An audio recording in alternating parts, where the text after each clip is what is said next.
시청자 여러분 안녕하십니까? 뉴스9 윤정호입니다. 그동안 야당에 집중됐던 이른바 통일교 의혹이 여권으로 급속히 번지고 있습니다. 특히 통일교가 민주당을 상대로도 정치 자금을 건넸다는 진술을 특검이 확보하고도 이를 묵살했다는 비판이 더해지면서 편파성 논란이 커지고 있는데 내일은 민주당과 여러 차례 접촉했다고 진술한 걸로 알려진 통일교 전 본부장의 결심 공판이 열릴 예정입니다. 이 재판을 하루 앞두고 이재명 대통령이 국무회의에서 또다시 종교단체 해산 문제를 거론했습니다.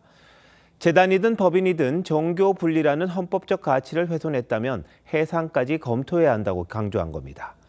통일교를 겨냥한 게 아니냐 다들 해석을 하고 있는데 야당은 배경을 의심하고 있습니다. 먼저 이 대통령이 어떤 말을 했는지부터 최민식 기자가 보도합니다. 이재명 대통령이 국무회의에 참석한 조원철 법제처장에게 불법 행위를 저지른 종교단체 해산이 가능한지 묻습니다. 해산 방안 검토하라고 한 거 하셨어요? 결론이 뭐예요? 결론이 여기 공개적인 장소에서. 아니 해산 가능한 거 아닌가 보다. 다른 얘기는 나중에 하더라도. 종교 단체가 조직적으로 굉장히 심한 정도의 위법 행위를 지속했을 때 해산이 가능합니다. 그렇기 때문에 민법 제38조에 따라 공익을 해하는 등 위법한 행위를 한 경우 주무관청인 문화체육부가 해산 여부를 결정할 수 있다는 겁니다. 이 대통령은 개인이 범죄를 저지르면 제재를 받는 것처럼 사단법인 또한 헌법과 법률을 위반한다면 해산시켜야 한다고 했습니다. 재산은 어쨌든 정부에 기속될 테고 사단법인이든 재단법인이든 법인격 제도 헌법과 법률에 위반되는 지탄받을 행위를 하면 해산시켜야지. 지난 2일에도 종교단체가 조직적으로 정치에 개입하는 것은 위헌이라고 지적한 데 이어 또다시 종교단체 해산을 언급한 겁니다. 사실상 통일교를 겨냥한 걸로 보입니다. 특히 이 대통령 발언이 통일교 의혹이 여권으로 확산되는 상황에서 나온 걸 두고도 여러 해석이 나옵니다. 대통령실은 특정 종교를 겨냥한 발언은 아니라며 정강훈 목사 신천지 등 종교의 정치 개입 문제 전반을 지적한 거라고 설명했습니다. TV조선 최민식입니다. 이런 가운데 민주당과 통일교 간 유착 정황도 드러나고 있습니다. 2년 여전이었죠.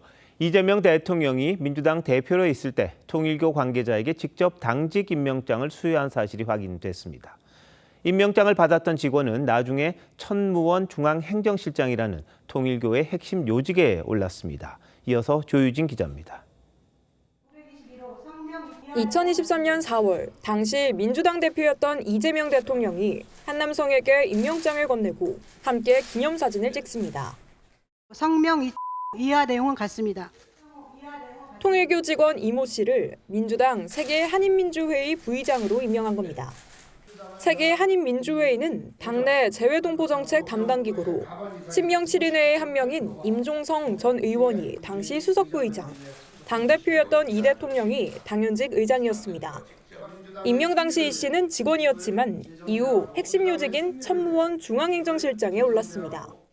통일교 관계자는 이 씨가 이재명 대통령과 찍은 임명식 사진을 보여주며 민주당 인사와의 친분을 보란듯이 과시했다며 특검 수사를 막을 수 있다고 말하고 다녔다고 했습니다. 통일교 측은 이 씨의 정치 활동은 교단에선 모르는 일이었다며 현재 대기 발령 상태라고 했습니다. 대통령실은 이 씨 임명 경위에 대해 당에 확인하라고 했고 민주당은 답을 주지 않았습니다. 윤영호 전 본부장으로부터 통일교의 민주당 지원 진술을 확인하고도 수사하지 않아 편파 수사 비판을 받는 김건희 특검은 오늘 사건을 경찰청 국가수사본부에 이첩했습니다. TV조선 조유진입니다. 이 대통령이 두 차례나 그것도 국무회의에서 통일교를 겨냥한 듯한 발언을 하자 국민의힘은 공개 협박이라고 반발했습니다. 통일교가 금품을 지원한 인사가 민주당에도 있었다는 의혹이 커지자 이를 막으려고 한다는 건데 편파 수사 논란이 불거진 민중기 특검과 수사팀 전원은 고발하겠다고 예고하기도 했습니다. 관련한 정치권 움직임은 장윤정 기자가 취재했습니다. 국민의힘 장동혁 대표는 민생 문제를 논의하기도 바쁜 국무회의 시간을 종교 탄압 토론회로 만들었다고 지적했습니다. 장 대표는 자신의 SNS에 통일교 수사와 관련해 이재명 정부와 민주당의 불리한 증언이 쏟아져 나오자 더 말하면 씨를 말리겠다고 공개적으로 겁박한 거라고 비판했습니다. 한동훈 전 대표는 이 대통령의 발언이 통일교 윤영호 전 본부장의 결심 공판을 하루 앞두고 나왔다는 점에 주목했습니다. 내일 재판에서 민주당 쪽 돈 준 거 불지 말아라. 불면 죽인다. 이런 얘기다. 통일교 돈 받은 썩은 정치인들 이참에 다 처벌하고 퇴출시켜야 합니다. 국민의힘은 통일교가 민주당 인사도 지원했다는 취지의 진술을 확보하고도 수사하지 않은 건 직무유기이자 직권남용이라며 고발을 예고했습니다. 민중기 특검의 수사관들도 모두 고발 대상이라고 밝혔습니다. 정령 유권 무죄, 무권 유죄를 신봉하시는 것입니까? 왜 국민의힘 인지수사는 탈탈 털고 더불어민주당 인지수사는 묵살하는 것입니까? 민주당은 특검의 역할은 김건희 여사의 비리 의혹을 수사하는 거라며 민주당은 수사 대상이 아니라고 재차 강조했습니다. 모든 의혹을 한꺼번에 떠안으라는 요구는 애초부터 특검법 취지와 맞지 않는 것입니다. 다만 박지원 의원은 민주당에 검은 손이 들어왔다면 파헤쳐야 한다며 선택적 적용은 안 된다고 했습니다.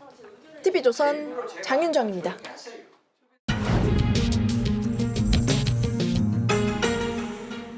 정치 연안에 한 발 더 들어가 궁금증을 풀어드리는 정치 더 시간입니다. 조선일보 배성규 정치 에디터 나오셨습니다. 안녕하세요. 안녕하세요. 자, 오늘 주제 알려주시죠. 네, 통일교 부메랑입니다. 자, 방금 리포트도 했습니다만 이 대통령 오늘 또 통일교를 겨냥한 듯한 발언을 했습니다. 종교단체 해산을 사실상 지시한 걸로 들리는데요. 헌법 위반으로 종교단체를 해산할 수 있습니까? 네, 헌법상 정교 분리 위반을 이유로 종교단체를 해산시킬 수는 없습니다. 그런 전례도 없습니다. 정교 분리의 의미는 두 가지입니다. 첫째는 특정 종교를 국교로 삼지 않는다. 둘째는 국가가 종교를 통제, 간섭하지 않는다는 겁니다. 정치에 일부 관여했다고 해산한다는 의미는 아닙니다. 네. 이 종교단체 강제 해산법도 우리 법체계에는 일본과 달리 없습니다. 다만 민법에 있는데 일반 법인 해산 사유가 있습니다. 이 종교단체도 법인이죠. 그러니까 공익을 해치고 횡령, 살인, 폭력 등 중대한 불법을 저지르면 민법에 따라서 해산될 여지는 있습니다. 네. 자, 근데 이 대통령이 이렇게 강경한 발언을 하는 이유가 있을까요? 이 세 가지 관측이 나옵니다. 네네. 이 첫 번째는 아까 리포트에서 봤듯이 입틀막입니다. 이 한동훈 전 대표가 얘기했죠. 여권에 돈 준 것을 불면 정말 가만두지 않겠다. 이런 공개 협박이다 했는데요. 이 통일교 측이 여권에 불리한 진술을 하는 것을 막기 위한 겁박용이라는 해석입니다. 물론 정부 여당은 당연히 부인합니다. 두 번째는 괘씸죄입니다. 이 통일교 측이 자기 비리를 벗으려고 물귀신 작전을 쓰는 것이다. 거기에 대한 불쾌감이라는 겁니다. 네. 여권 내부에서도 이런 말이 나오는데요. 우리를 협박해서 모종의 딜을 하려는 것 같은데 그냥 놔두면 안 된다. 이런 겁니다. 세 번째는 종교 악연설입니다. 이 대통령이 코로나 때 종교단체 신천지를 강하게 단속했고 또 대립하지 않았습니까? 네. 그런 것처럼 이런 악연 때문에 통일교에도 부정적 인식이 크다고 합니다. 예. 근데 지금 통일교 측에서 돈을 주거나 뭐 접촉했다 이런 여권 인사들 이름이 자꾸 나오고 있죠. 네, 그렇습니다. 이 통일교 윤영호 전 본부장의 녹취록 또 법정 진술 이런 거에 근거한 건데요. 민주당 전현직 의원에게 수천만 원과 명품 시계를 줬다 이런 얘기도 있고요. 또 단체장급 인사들한테 쪼개기 후원금을 줬다는 주장도 나왔습니다. 또 전현 정부의 고위급 인사, 장관급, 국회의원 연루설도 나오고 있습니다. 네. 또 민주당 당직에 실제 통일교 측 인사가 임명됐다고 리포트에도 나왔죠. 네. 또 대선 때 VIP 선물 리스트가 있었다거나 친명, 핵심 인사들과 접촉설도 나오고 있습니다. 진위는 아직 확인된 건 아닙니다. 근데 만일 사실이라면 여권에 아주 치명타를 줄 수 있는데요. 여권도 내심은 당혹스러워합니다. 네. 또 일부 인사는 벌써부터 해명하고 있는데요. 그냥 단순히 만났을 뿐이지 다른 건 없었다. 이미 해명하고 있습니다. 네. 좀 말씀하신 것처럼 여권 연루가 나오면 역풍이 불지 않겠습니까? 맞습니다.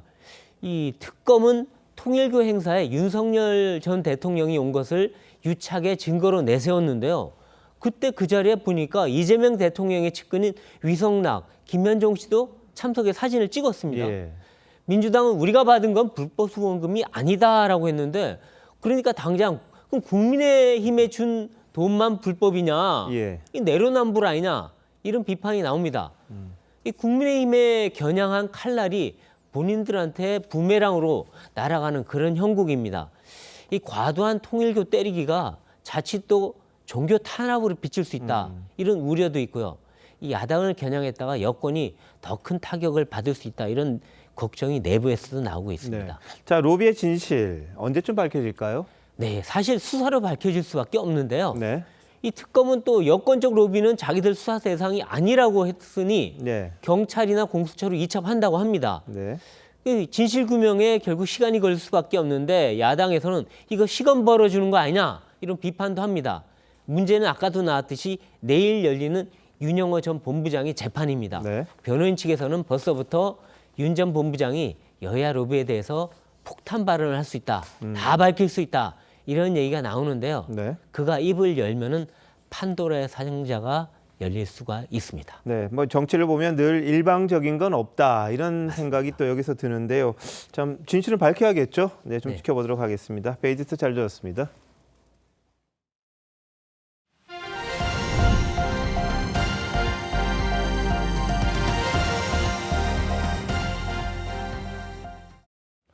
(100일간의) 정기국회 마지막 날 예전에 없던 상황이 또 벌어졌습니다. 국민의힘이 내란 재판부 설치법 등 8대 악법 철회를 요구했지만 민주당이 받아들이지 않자 비쟁점 법안에 대해서도 무제한 토론이죠. 필리버스터에 돌입했는데 우원식 국회의장이 중간에 정회를 선포한 겁니다. 의제와 무관한 토론을 한다는 이유를 들었는데 지금 상황 어떤지 국회 취재기자 연결해 알아보도록 하겠습니다. 변정현 기자, 필리버스터가 제대로 안 되고 있는 겁니까? 네, 오후 4시 반쯤 시작한 국민의힘의 본회의 필리버스터는 2시간 만에 중단됐다가 조금 전 속개됐습니다.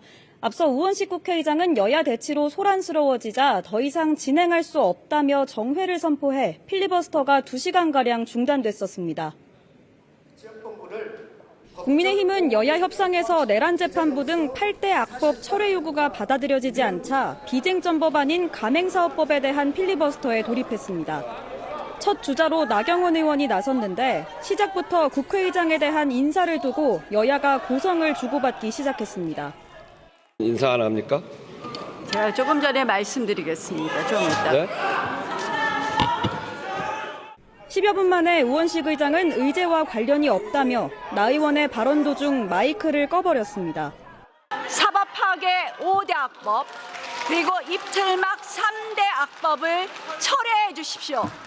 계속 이렇게 회의 진행을 방해하고 있기 때문에 더 이상 발언권을 드릴 수 없습니다.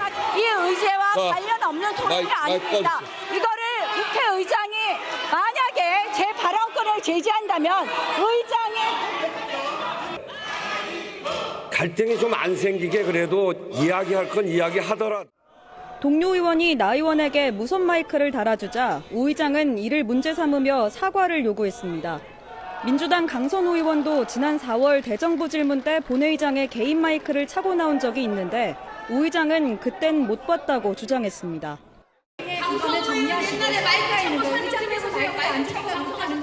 찾는지 안 찾는지 제가 그건 몰라요. 그때 제가 알 수가 없어요. 국민의힘은 소수 야당에 비교적 자유로운 토론 기회를 제공하는 필리버스터까지 제안하는 건 우 의장의 폭거라고 강력 반발하고 국회법 위반에 대한 법적 조치를 검토하고 있습니다. 네, 그럼 오늘 본회의는 어떻게 되는 겁니까? 네, 정기국회 마지막 날이기 때문에 자정의 회기 종료와 함께 필리버스터도 끝납니다. 국민의힘은 8대 악법을 규탄하는 천막 농성과 함께 추가 필리버스터를 예고했습니다. 이에 대해 민주당 김병기 원내대표는 국회 정상화를 위한 비상행동에 돌입하겠다고 했습니다. 지금까지 국회에서 TV조선 변정현입니다. 민주당이 처리하지는 않았지만 철회하지도 않은 내란 전담 재판부 설치법에 대해서는 사법부는 물론이고 진보 성향인 참여연대, 민변까지 다 위헌 소지가 있다고 지적하고 있습니다. 그런데 민주당 법사위원들만 여전히 문제가 없다고 합니다. 특히 추미애 법사위원장은 위헌 소지에 대해 시비 거는 거라고 폄하하고 있는데 판사 출신이 맞는지 고개가 갸우뚱해집니다. 고승영 기자의 보도입니다. 민주당이 의원총회를 거쳐 내란 전담 재판부 등 처리를 일단 보류하기로 결정한 다음 날 추미애 법사위원장은 김어준 씨 유튜브에 나갔습니다. 두 사람은 법사위가 통과시킨 내란 전담 재판부 설치법에 문제가 없다는 취지의 대화를 주고받으며 사법부와 학계, 시민단체 등의 우려를 시비로 치부했습니다. 위헌 소지가 없는데요. 네. 위헌 시비가 있죠. 용어 좋다. 진짜. 아무리 멀쩡해도 시비를 걸잖아요. 예. 그 민주당도 너무 이제 쫄아서 이렇게 훅 가려고 하는 거. 위원장님 보시기엔 이렇게까지 몸조심할 필요는 없어. 이른바 내란재판부 위헌소송방지법은 헌법재판소까지 위헌성을 지적했는데도 해당 법안을 발의한 추 위원장은 법 기술이라고 했습니다. 이건 이렇게 해결하고 저건 저렇게 해결하고 다 해결책이 있어. 그게 선의의 법 기술인 거죠. 너무 걱정하지 마. 민주당 법사위 김용민 간사도 어제 위헌성이 없도록 충분히 검토했다고 했고 이성윤 의원은 위헌성 우려가 오해라고 주장했습니다. 법무부 장관이 직접 법관을 추천하는 게 아니고 추천할 사람을 추천하기 때문에 유연성이 별로 없다고 보는데 당 안팎에선 내년 지방선거를 염두에 두고 있는 강경파 의원들의 지지층을 의식한 행보란 분석이 나옵니다. TV조선 고승현입니다. 범여권으로 분류되는 조국혁신당은 그동안 민주당이 검찰 폐지법, 방송 3법을 처리하는 과정에 협조해 왔습니다. 하지만 최근 들어 내란 전담 재판부 등 민주당이 추진하는 이른바 개혁 입법에 잇따라 제동을 걸고 있는데요. 어떤 배경이 있는 건지 고이동 기자가 알아봤습니다. 조국혁신당 지도부와 법사위원인 박은정 의원 모두 민주당의 내란 전담 재판부 설치법에 대해 위헌 소지를 제거해야 한다며 우려를 제기했습니다. 법무부는 검사를 지휘하는 행정부 아닙니까? 네. 그럼 판사와 대립되는 위치에 있는 것인데 거기서 판사를 추천하는 권한을 갖는 것도 곤란하고. 위헌법률심판 제청이 있더라도 내란 재판을 중단하지 않도록 한 민주당 추미애 법사위원장의 이른바 내란재판 위헌소송 방지법에 대해서도 그 법도 위헌소송 대상이 될 수 있다는 지적이 나왔습니다. 마음이 급하다고 무리하게 약간 위헌 소지 있는 법안을 추진했다가는 오히려 더 나중에 후회할 일이 생길 수 있다. 조국혁신당은 필리버스터 제한법에도 정치적 표현의 자유를 위축하거나 언론 자유를 과도하게 제약할 수 있다며 반대 의견을 냈고 이혜민 의원은 허위 조작 정보에 대해 최대 5배 징벌적 손해배상을 부과하는 정보통신망법 처리에 반대하며 국민의힘 의원들과 함께 과방위 소위를 퇴장하기도 했습니다. 대변인들 사이에 당대당 신경전도 이어졌습니다. 민주당 대변인들이 유튜브에서 조국 대표 존재감이 낮아진 상황에서 차별화를 시도한다, 정의당의 길을 가고 있다고 비판하자 혁신당은 근거 없는 비난을 퍼부었다며 공식 사과를 요구했습니다. 지방선거를 겨냥한 범여권 내 신경전이 시작됐다는 분석이 나옵니다. TV조선 고이동입니다. 민주당이 밀어붙이는 사법제도 개편에 대해 대법원이 오늘부터 사흘간 공청회를 열고 사회 각계의 의견을 수렴하고 있습니다. 정치적 공세를 법적 논리로 대응하겠다는 건데 법조인들이 주로 발언한 첫날 표정은 어땠는지 조윤정 기자가 보도합니다. 대법원이 여당의 사법 개편안에 대한 공청회를 열었습니다. 가장 필요하고 바람직하고 시급한 사법제도 개편 방향이 무엇인지 심도 있게 논의하기 위해 첫날 발언에 나선 법조인들은 내란 전담 재판부 설치 등 여당 추진 법안에 대한 비판을 쏟아냈습니다. 사법 불신을 넘어서 국론 분열의 새로운 기폭제가 될 것입니다. 중요한 사건일수록 더욱 엄격하게 무작위 배당 원칙을 지켜야 합니다. 기우종 서울고법판사는 성급한 개편은 자칫 막대한 사회적 비용 지출과 국민의 피해를 초래할 수 있다고 했습니다. 정치적 목적을 위한 사법개혁은 민주주의의 위기를 불러올 거란 엄중한 경고도 나왔습니다. 정치적 양극화의 시대, 민주주의의 퇴행 시대라고도 할 수 있고 이것은 법치주의의 퇴행으로 연결되기도 합니다. 여당이 재판 지연을 해소하겠다며 추진하는 대법관 증언에 대해선 오진에 따른 잘못된 처방, 하급심 부실을 초래할 것이란 지적이 나왔습니다. TV조선 조윤정입니다. 참 어처구니 없다 싶은 결론이 났습니다.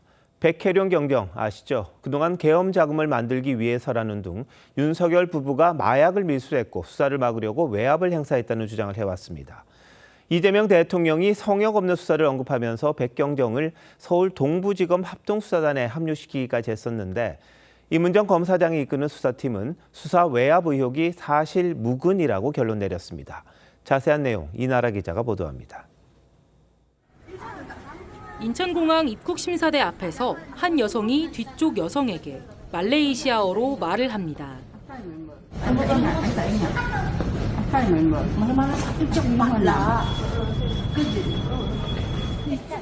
그냥 연기하란 얘기도 합니다.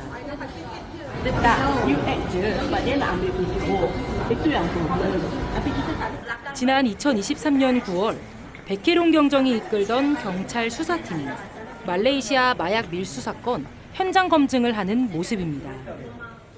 당시 백경정은 밀수범들의 진술을 근거로 세관 직원이 마약 밀수에 도움을 줬다며 경찰 윗선이 수사에 외압을 행사했다고 주장했습니다.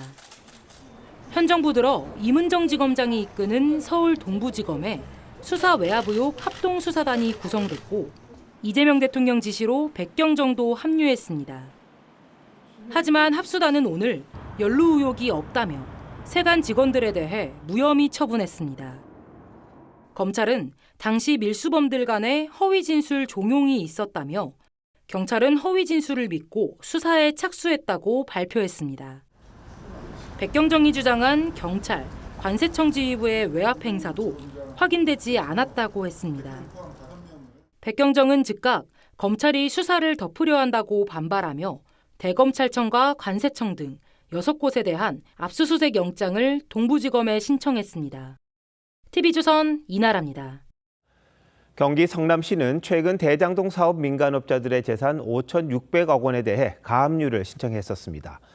법원이 일부 재산에 대해 담보 제공 명령을 내렸고 김만배 씨 재산으로 보이는 데 대해서는 본인 것이라는 근거를 제시하라고 했다는데 이럴 경우 일당들의 수익을 환수할 수 있는 건지 김준석 기자가 취재했습니다. 화천대유는 김만배 씨가 대장동 사업 추진을 위해 만든 법인으로 김 씨가 대주주로 등록돼 있습니다. 화천대유 명의의 2개 시중은행 10개 계좌에는 3천억 원이 예치돼 있습니다. 성남시는 이 돈과 천화동인 명의 계좌 등 총 4,200억 원에 대해 지난 1일 가압류를 신청했습니다.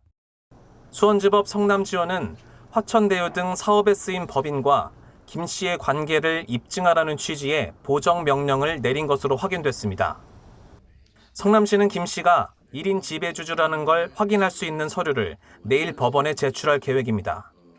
화천대유 천화동인 2호, 더 스프링 등 김만배 1인이 소유했던 이름뿐인 법인과 김만배의 관계를 보다 구체적으로 성남시는 또 가압류와 가처분을 신청한 남욱 변호사의 재산 가운데 절반 이상인 420억 원과 정영학 회계사의 재산 646억 원 전액에 대해 법원이 담보 제공 명령을 내렸다고 밝혔습니다. 가압류와 가처분으로 생길 수 있는 채무자의 손해를 보전하기 위해 담보를 제공하라는 것으로 대장동 일당 재산 환수에 청신호가 켜졌다는 분석이 나옵니다. 다만 성남시는 민사소송을 맡을 대형 로펌은 여전히 찾지 못한 것으로 알려졌습니다. TV조선 김준석입니다. 경찰이 쿠팡 국내 본사를 압수수색했습니다. 개인정보 유출 과정과 보안 허점을 파악하고 임원진까지 수사를 확대할 방침입니다. 미국에서도 미국 본사를 상대로 주한미군 등이 집단 소송을 진행합니다. 허유하 기자입니다. 서울 송파구에 있는 쿠팡 국내법인 본사입니다. 오늘 오전 11시쯤 서울경찰청 쿠팡 개인정보 유출 전담 수사팀 소속 경찰관 17명이 압수수색에 나섰습니다. 지난달 25일 쿠팡 측이 유출자를 찾아달라며 고소장을 낸 뒤 2주 만에 강제 수사에 착수한 겁니다. 앞서 쿠팡은 퇴사한 중국인 직원을 유출범으로 지목한 바 있는데 경찰은 공범이 있는지 여부까지 폭넓게 살펴볼 방침입니다. 경찰 관계자는 압수수색에서 확보되는 디지털 증거 등을 통해 유출자와 유출 경로, 유출 원인 등을 모두 조사할 것이라고 말했습니다. 경찰은 압수수색으로 확보한 증거를 분석한 뒤 쿠팡 경영진 등에 대한 수사를 이어갈 걸로 보입니다. 이런 가운데 국내에 이어 미국에서도 쿠팡을 상대로 한 집단 소송이 준비되고 있습니다.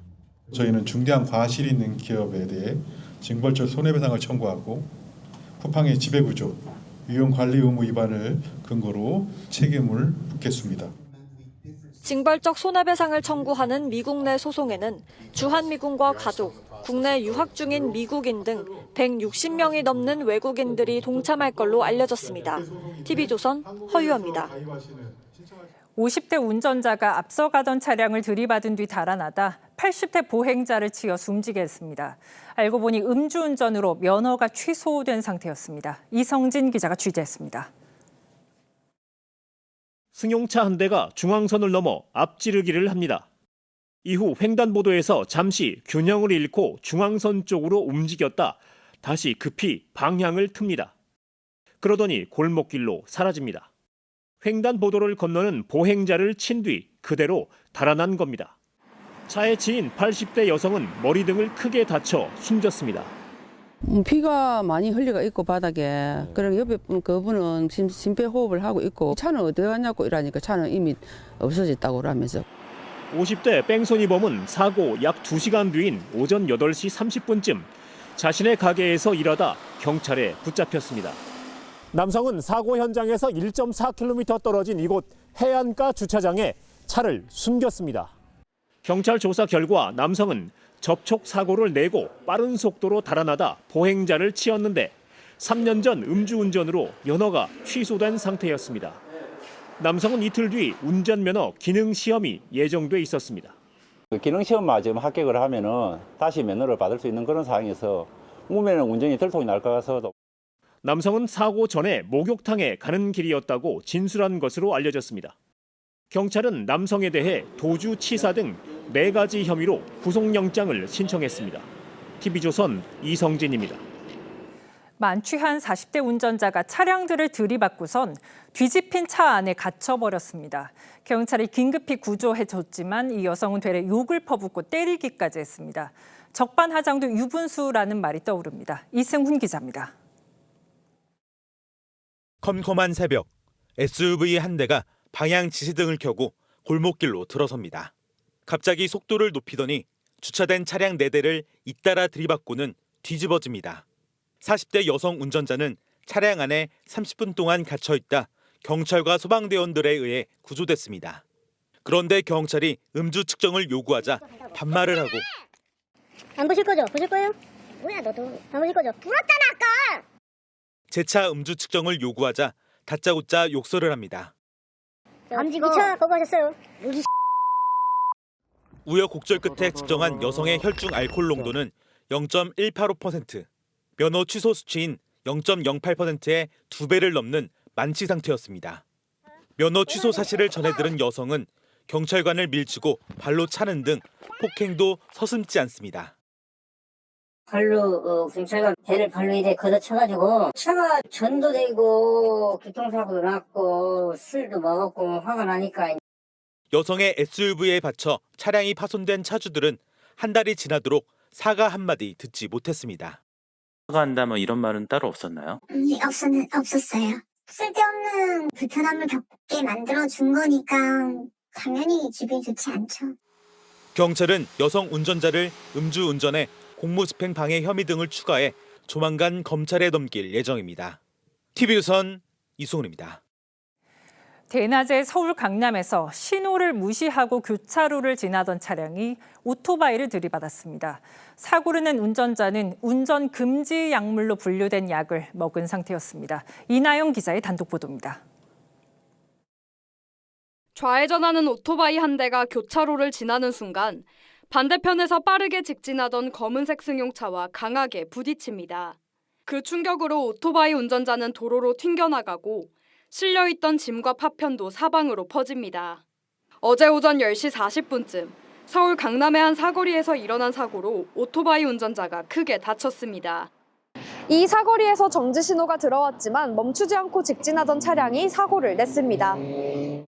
오토바이가 지나가는데 맞은편에 있던 검정색 차량이 속도를 줄이지 않고 쌩간이 달려서 그런데 사고를 낸 40대 남성은 경찰 조사 과정에서 정신과 처방약 성분이 검출돼 긴급 체포됐습니다.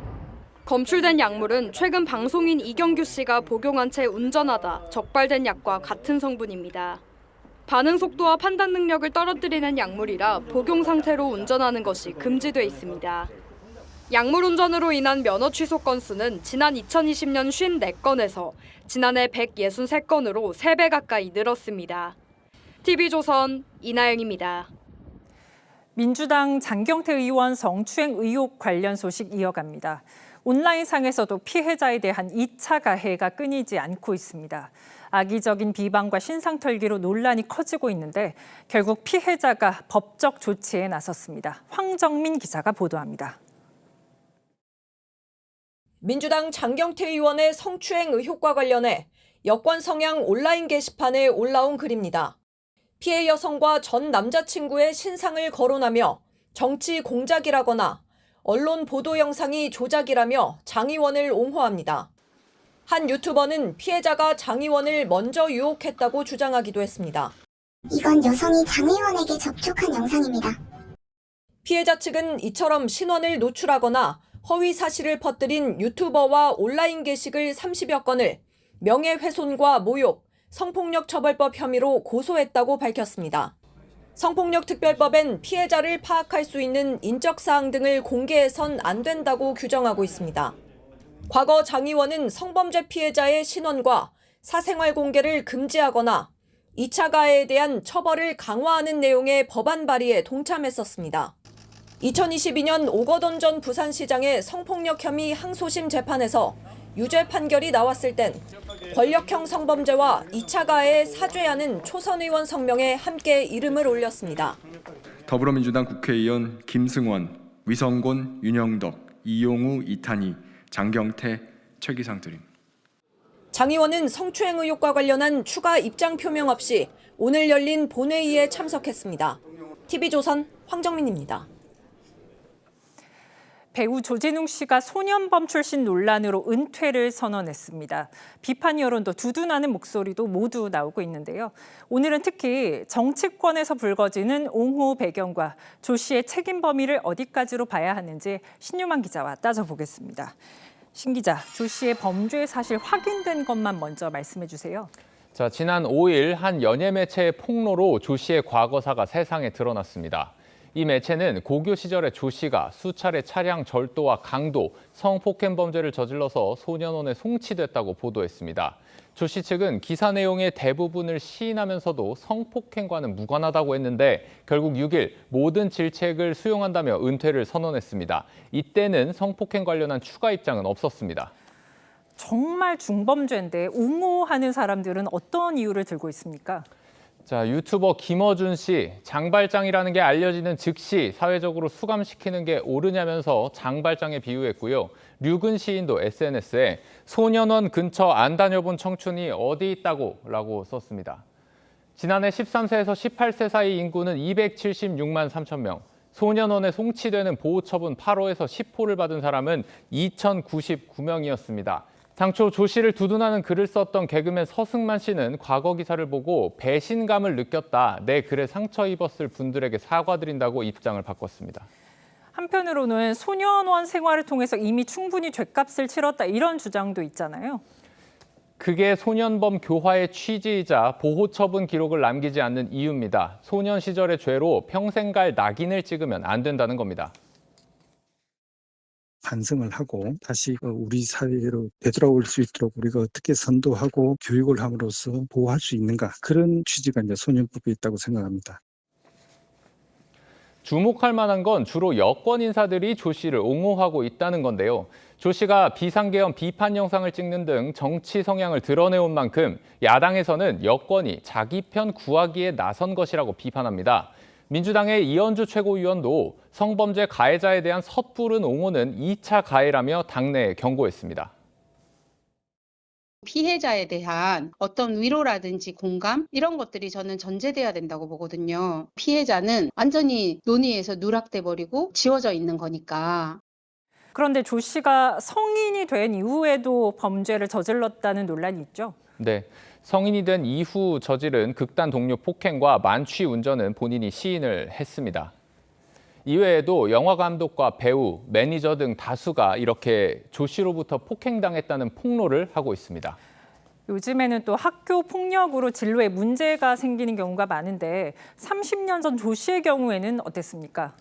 조 씨는 소년원을 갔다 온 이후 경성대에 입학해 학업을 마쳤고 이후 극단과 TV, 영화에서 활발히 활동했습니다.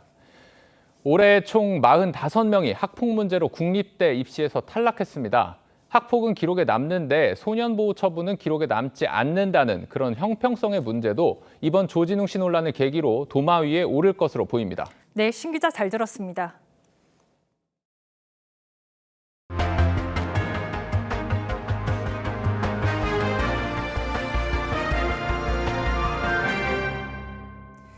인구가 줄어들던 전국 10개 농어촌 지역에 전입이 폭증하고 있습니다.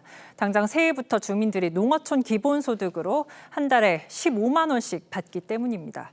그런데 해당 지역들에서 기본소득 사업에 필요한 지방비를 두고 잇따라 갈등이 벌어지고 있습니다. 박건우 기자가 취재했습니다.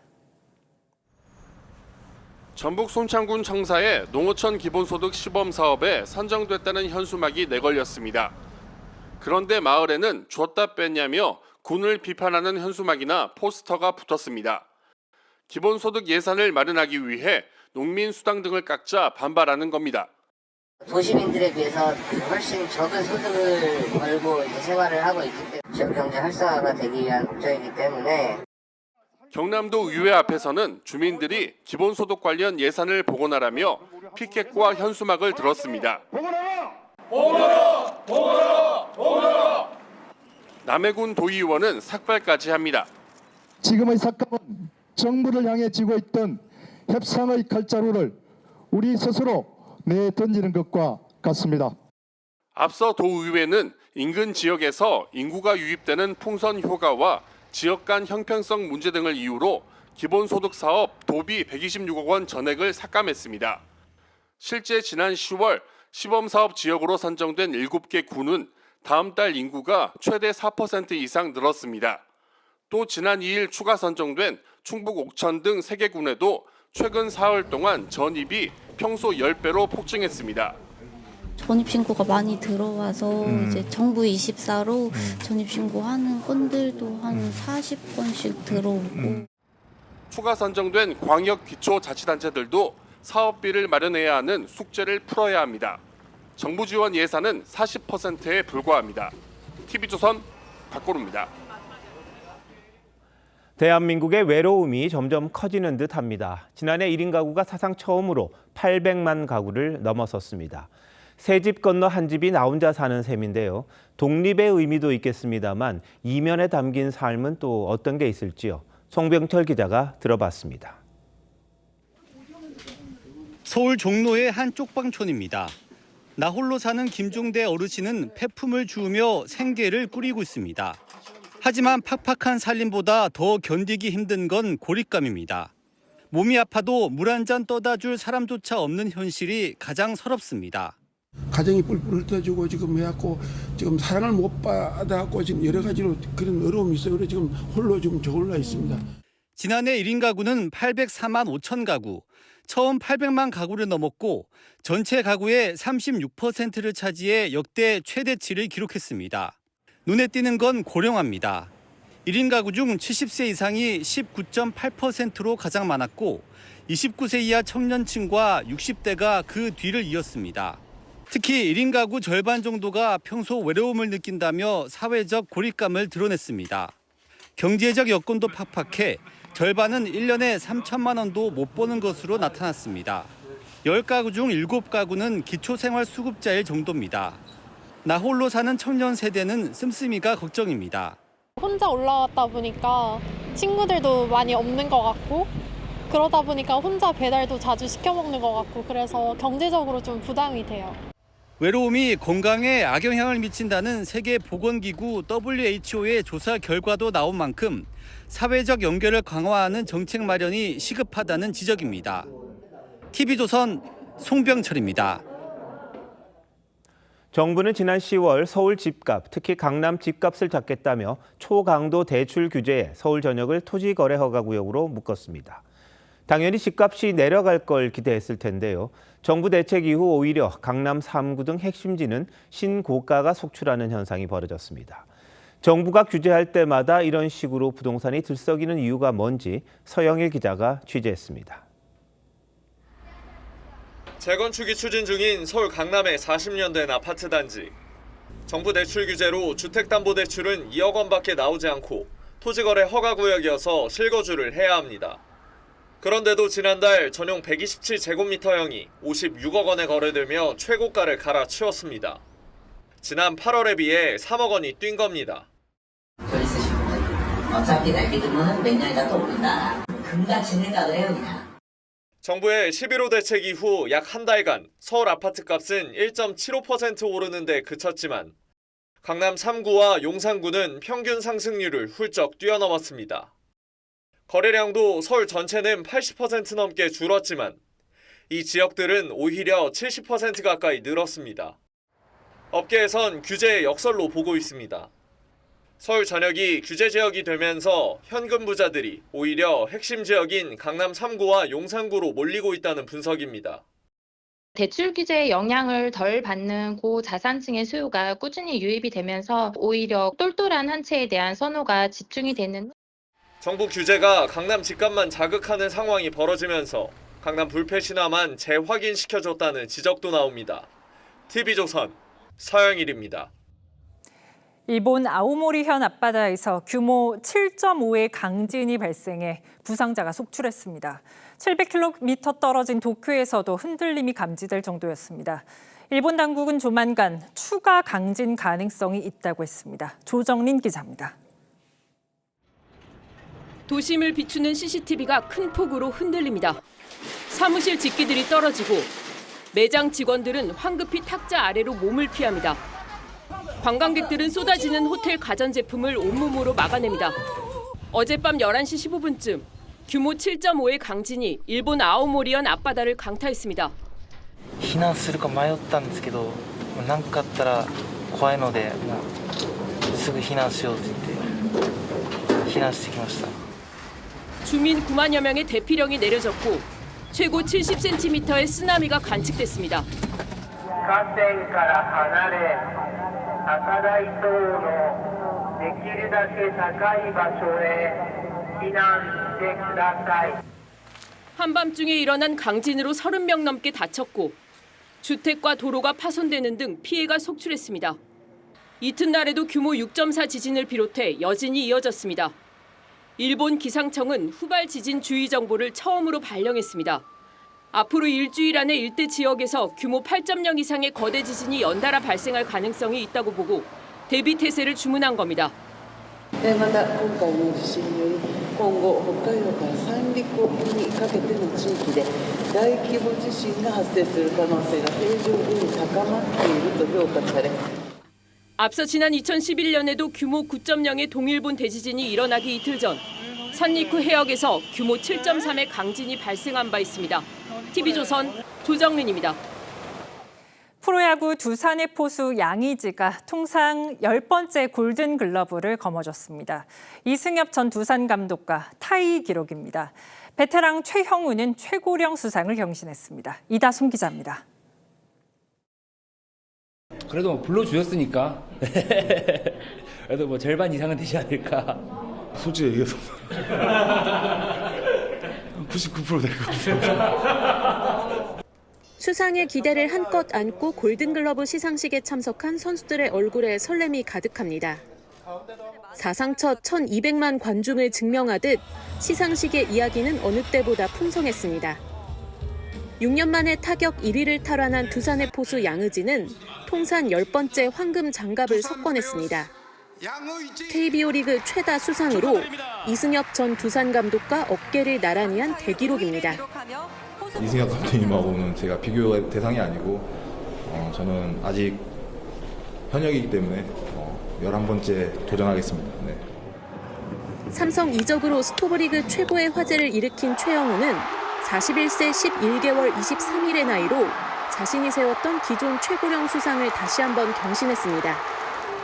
지명타자 부문에서 총 316표 중 309표를 받으며 투수 부문에서 307표를 받은 코디 폰세를 꺾고 최다 득표의 영광도 차지했습니다.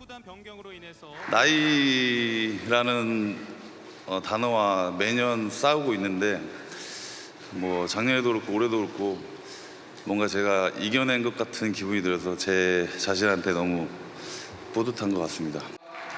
가장 치열한 경쟁이 펼쳐진 외야수 부문에서는 KT 안현민, 삼성 구자욱, 롯데 레이에스가 황금 장갑을 거머쥐었습니다. TV조선 이다솜입니다.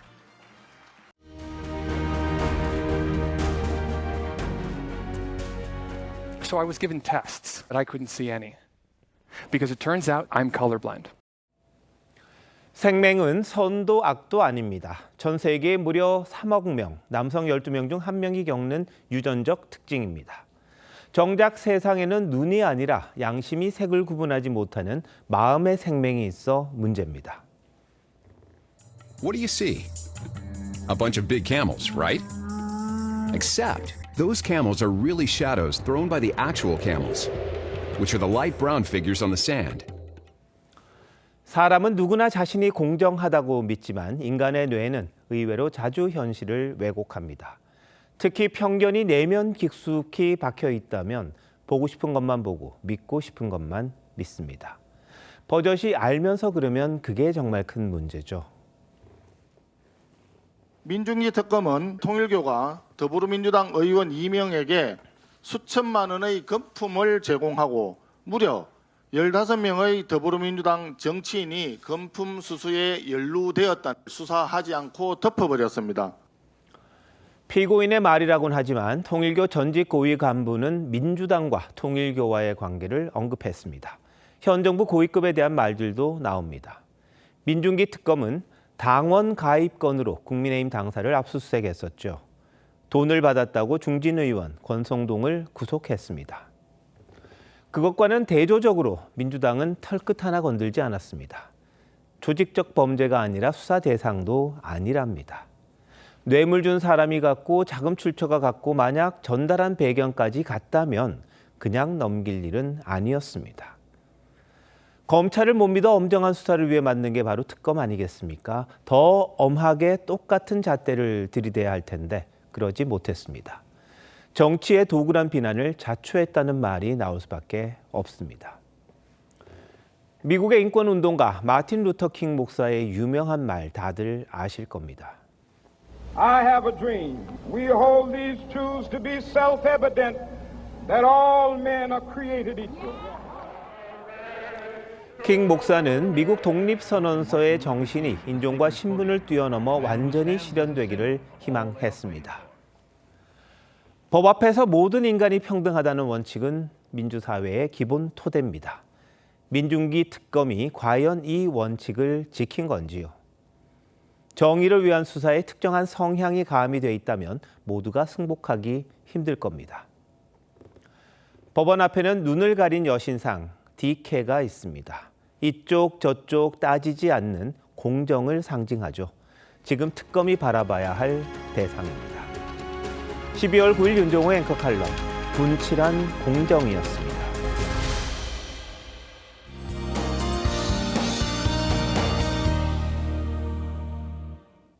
오늘 아침에 찾아왔던 반짝 추위는 낮 동안 기온이 오르면서 다소 누그러졌습니다.